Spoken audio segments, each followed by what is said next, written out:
走进现实生活，讲述离奇故事。大家好，我是小陈，欢迎观看陈峰故事。考上了，爸妈，我考上县里的重点高中了。白苗苗兴冲冲地跑回家，挥舞着手里的成绩单，兴奋之情溢于言表。沈桂芬接过成绩单，漫不经心地扫了一眼，脸上却没有一丝喜悦，反而眉头紧锁，语气冰冷地问道：考上高中有什么用？女孩子家的，读那么多书有什么用？早点出去打工赚钱，还能帮你哥哥减轻点负担。白苗苗脸上的笑容瞬间凝固，她难以置信地看着母亲，仿佛第一次认识眼前这个人，怎么又是个丫头片子？沈桂芬无力地哀叹，语气里充满了厌烦和嫌弃。站在一旁的丈夫白稼举，黝黑的脸上写满了疲惫。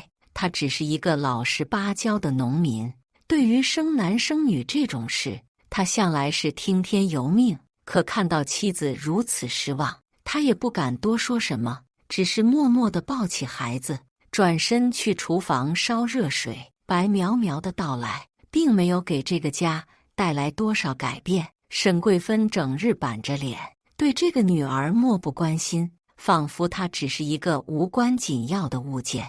而白稼举虽然心疼女儿，但在妻子强势的性格下，他也只能将这份父爱深深地埋藏在心底。白苗苗就在这种冰冷的环境中一天天长大，她从小就学会了察言观色，小心翼翼地不去触碰母亲的雷区。她总是默默地做着家务，帮母亲洗衣服、做饭，希望能够得到母亲的一丝认可，可换来的却只有无尽的沉默和冷眼。相比之下，白苗苗的哥哥白磊从小就是家里的小太阳。他出生的时候，沈桂芬喜笑颜开，逢人便夸自己的儿子聪明伶俐，将来一定会有出息。白磊也确实没有辜负母亲的期望，他从小就聪明过人，学习成绩一直名列前茅，是村里人人称赞的别人家的孩子。在沈桂芬的偏爱下，白磊养成了骄纵任性的性格。他从不做家务，衣来伸手，饭来张口，稍有不顺心就对父母大吼大叫。而沈桂芬对这一切却视而不见，反而还总是护着儿子，责怪白苗苗不懂事，不会让着哥哥。有一次，白苗苗好不容易攒了几个月的零花钱，给自己买了一支漂亮的钢笔。她兴奋地拿着钢笔回到家，想和哥哥分享自己的喜悦。可没想到，白磊一把抢过钢笔，不屑地说：这有什么了不起的？我明天就让我妈给我买一支更好的。白苗苗急得眼泪都快掉下来了，她恳求哥哥把钢笔还给她。可白磊却拿着钢笔跑出家门，跑到河边，用力地把钢笔扔进了河里。白苗苗看着河面上泛起的涟漪，心如刀绞。那是她省吃俭用好久才买来的钢笔呀！白苗苗哭着跑回家，向母亲哭诉哥哥的恶劣行径，希望母亲能够为自己做主。可沈桂芬只是冷冷地瞥了她一眼，不耐烦地说：不就是一支破钢笔吗？哭什么哭？你哥哥学习那么辛苦，你就不能让着他点？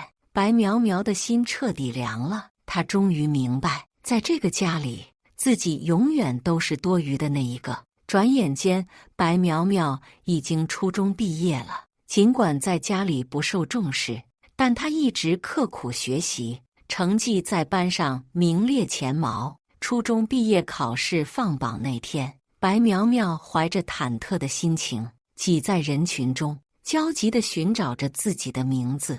当她看到自己的分数赫然排在榜单前列时，她的脸上终于露出了久违的笑容。我考上了，我考上了！白苗苗兴奋地拿着成绩单，一路飞奔回家，想要将这个好消息分享给家人。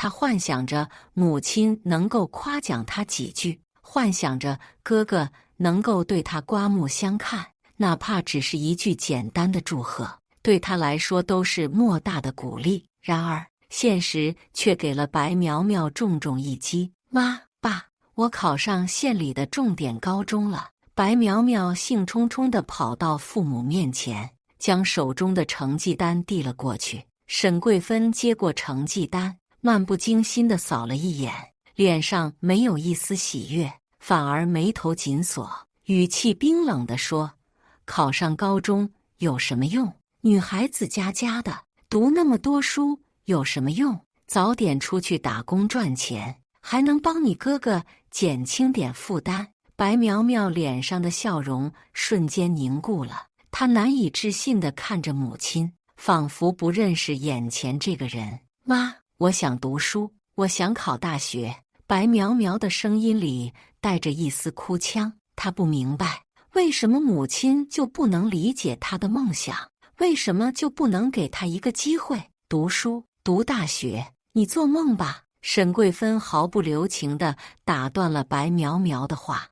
你也不看看咱家什么条件，供你哥哥一个人读书就已经很吃力了，哪还有钱供你？我告诉你，你明天就去厂里报到，我已经跟人家说好了，你去做纺织女工，一个月能挣不少钱呢。我不去，我不要去打工。白苗苗的眼泪夺眶而出，她拼命地摇着头，想要摆脱母亲的束缚。你敢不去试试？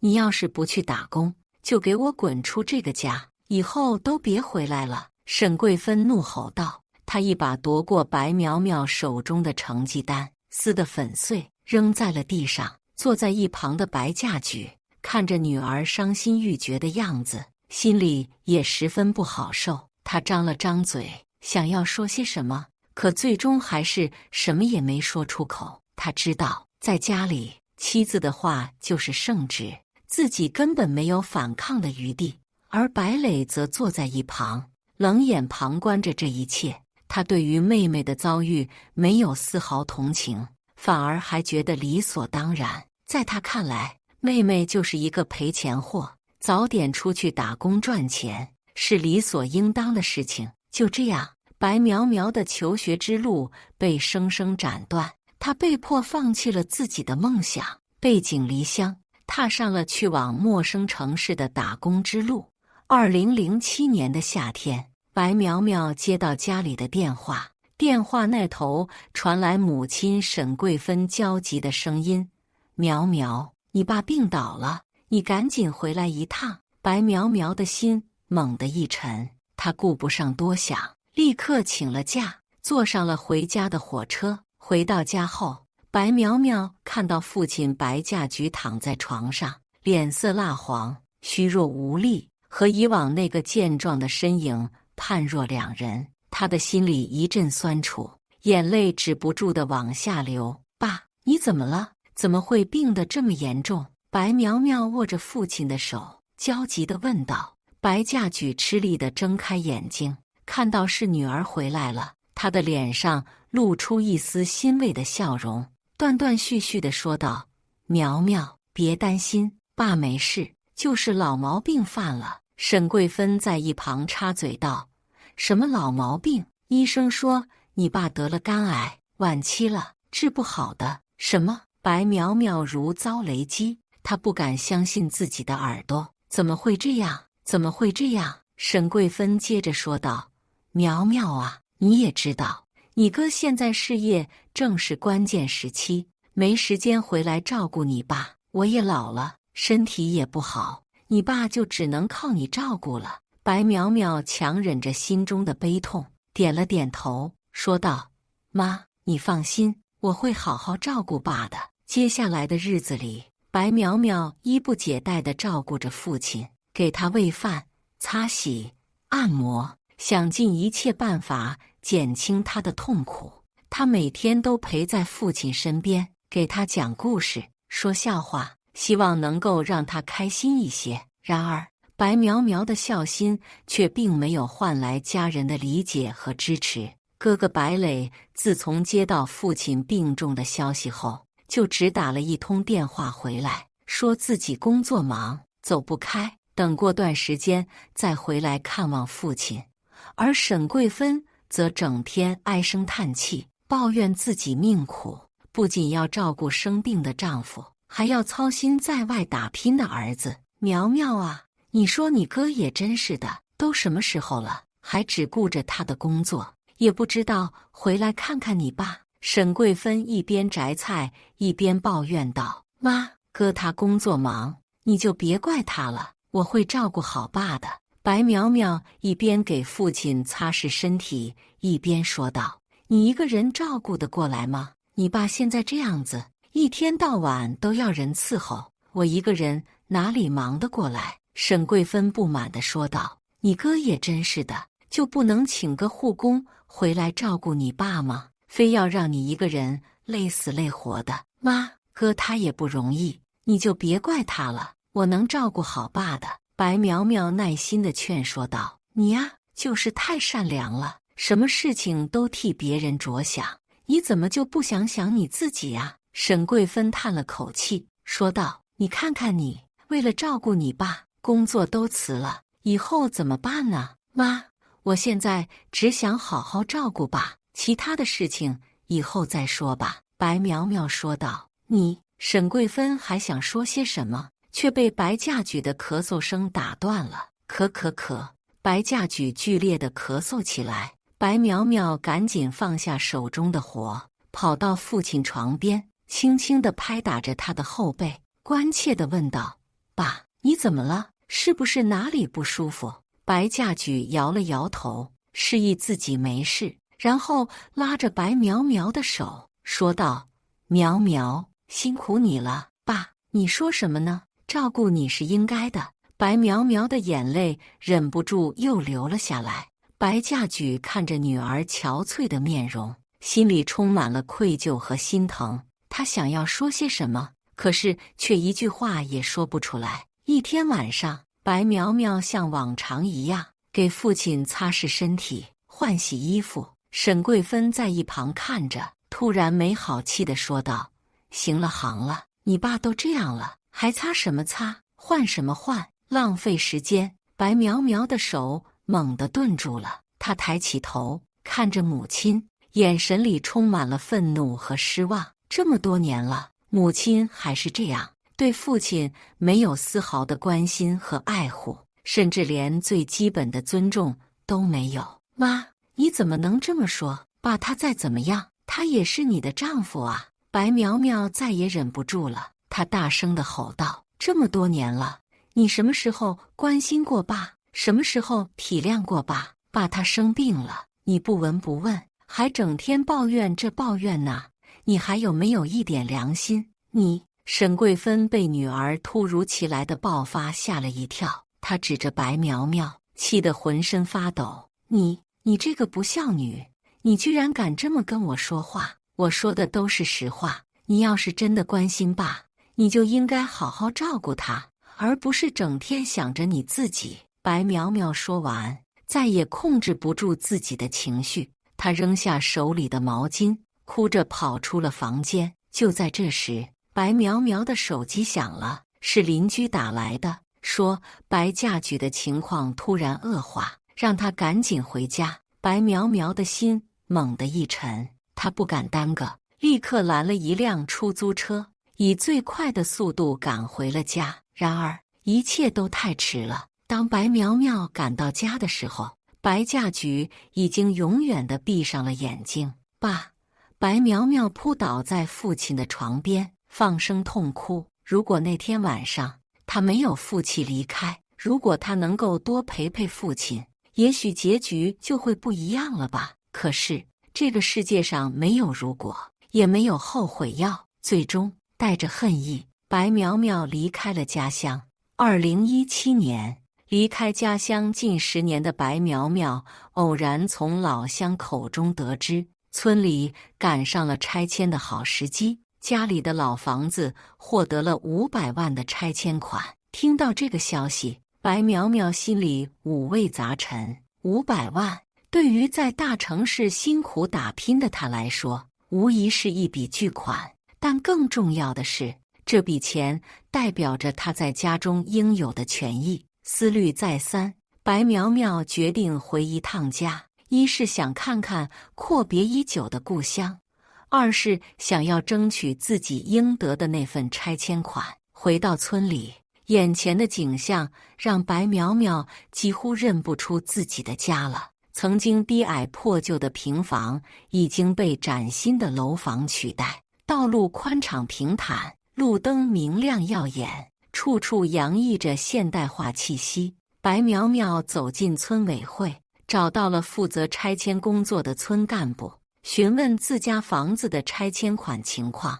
村干部翻阅着手中的资料，确认道：白家举家的房子确实获得了500万的拆迁款，但这笔钱已经全部由他的妻子沈桂芬领取了。白苗苗的心猛地一沉，一种不祥的预感涌上心头。他匆匆忙忙地赶回家，却发现家里只有母亲沈桂芬一个人。妈，我听说咱们家的房子拆迁了，拿了500万的拆迁款，是真的吗？白苗苗开门见山地问道。沈桂芬显然没想到白苗苗会突然回家，她愣了一下，眼神闪烁，支支吾吾地说道：是有这么回事，那我的那份呢？白苗苗追问道。这笔钱应该有我的一份吧？你的那份？沈桂芬的语气突然变得强硬起来。我告诉你，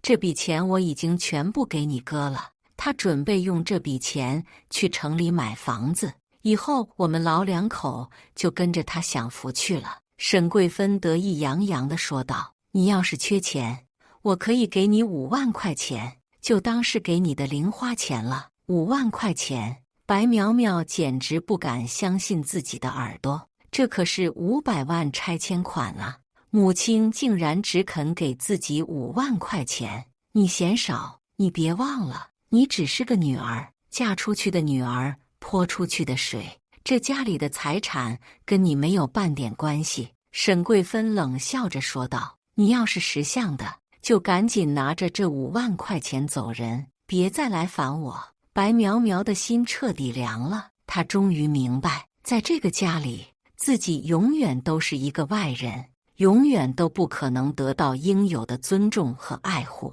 好，很好。白苗苗强忍着心中的怒火，将沈桂芬递过来的5万块钱扔在地上。从今以后，我白苗苗和这个家断绝关系，你们就当没有我这个女儿吧。说完，白苗苗头也不回地走出了家门，任凭沈桂芬在身后如何叫骂，她都没有再回头。这几年，白苗苗将所有的精力都投入到工作中，在大城市站稳了脚跟。她努力工作，努力生活，努力忘记过去的一切，但关于家，关于亲情的伤痛，却像一块顽石，始终压在她的心头，挥之不去。3年后的一天，白苗苗接到了老家邻居打来的电话，说沈桂芬病倒了，情况不太好，希望她能回去看看。尽管这些年来，她一直对母亲和哥哥怀恨在心，但毕竟血浓于水，听到母亲病重的消息，她还是忍不住担心起来。白苗苗请了假，匆匆赶回了老家。走进家门，眼前的景象让他大吃一惊。曾经崭新的楼房，如今已经变得破败不堪，院子里杂草丛生，一片萧条景象。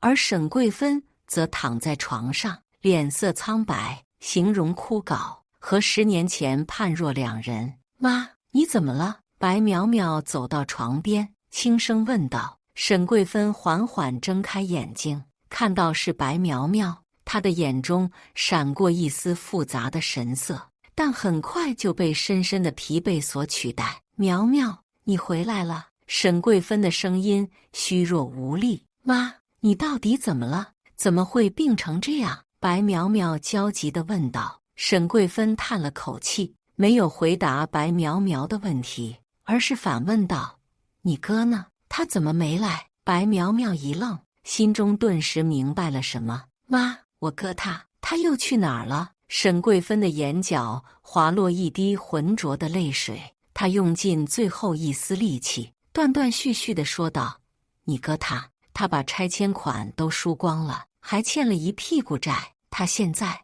已经跑了。”白苗苗如遭雷击，她怎么也没想到事情竟然会变成这样。10年前，她好心好意地回来，想要回自己应得的那份拆迁款，却被母亲和哥哥无情地拒之门外。如今10年过去了，母亲病重，哥哥欠债逃跑，而他却成了他们唯一的依靠。妈，你别担心，我会照顾你的。白苗苗握着母亲的手，轻声说道。沈桂芬摇了摇头，她已经没有力气说话了，只是紧紧地握着白苗苗的手，仿佛要把所有的希望都寄托在她身上。白苗苗尽心尽力地照顾着母亲，为她请医生，给她买药，给她做饭，给她洗衣，无微不至。然而，沈桂芬的病情却一天比一天恶化，最终还是离开了人世。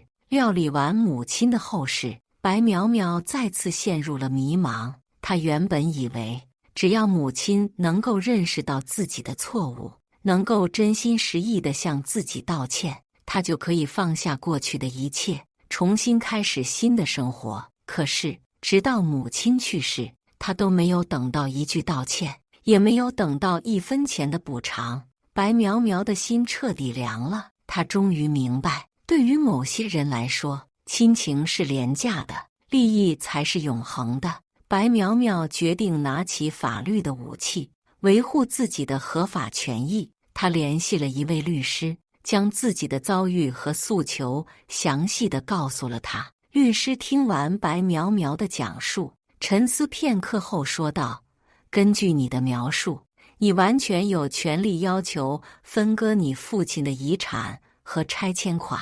虽然你母亲已经去世，但你哥哥作为你父亲的另一个继承人，有义务返还你应得的那份财产。可是我哥他已经跑了，我到哪里去找他要钱呢？”白苗苗担忧地问道。“这个你不用担心，我们会想办法找到他的。”律师自信地说道。“我们会通过法律途径冻结他的财产，追回你应得的那份钱。”在律师的帮助下，白苗苗向法院提起了诉讼，要求重新分配父亲的遗产和拆迁款。经过漫长的审理，法院最终判决白苗苗胜诉，他的哥哥被勒令返还他应得的那份财产。感谢大家的观看，欢迎大家在下方评论区讨论。如果你喜欢这类故事，记得点击订阅陈峰故事，并分享给更多的人，这会对我帮助很大。再次感谢大家的观看。